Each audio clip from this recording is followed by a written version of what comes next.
ایک دفعہ کا ذکر ہے آشا نام کی لڑکی کا۔ ایک چھوٹے سے گاؤں میں آشا نام کی ایک نوجوان لڑکی رہتی تھی۔ عائشہ اپنی غیر معمولی مہربانی اور فیاضی کے لیے پورے گاؤں میں مشہور تھی۔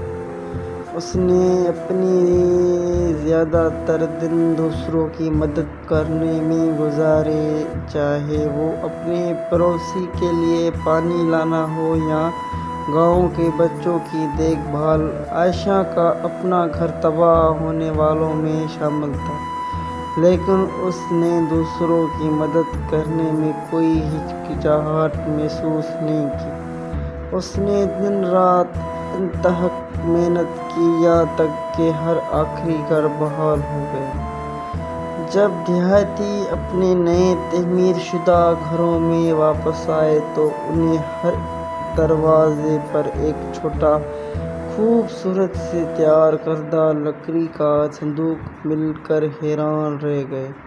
ہر باکس کے اندر ایک ہاتھ سے لکھا ہوا نوٹ تھا، جس پر لکھا تھا، "آپ اکیلے نہیں ہیں، آپ سے محبت کی جاتی ہے"۔ یہ عائشہ کا انہیں یاد دلانے کا طریقہ تھا کہ تاریک ترین وقتوں میں بھی ہمیشہ امید اور مہربانی پائی جاتی ہے۔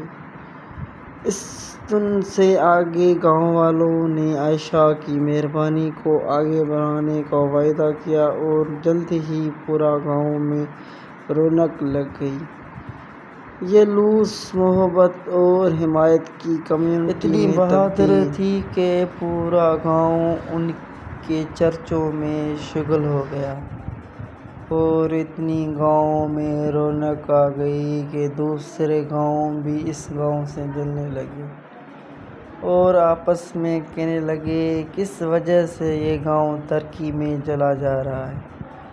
تو ایک نے بتایا کہ اس گاؤں میں ایک عائشہ نام کی لڑکی رہتی ہے اور وہ بہت نیک دل، معصوم قسم کی ہے۔ اس نے یہ بھی بتایا کہ وہ سارے گاؤں کی مدد کرتی ہے، بچوں سے پیار اور بڑوں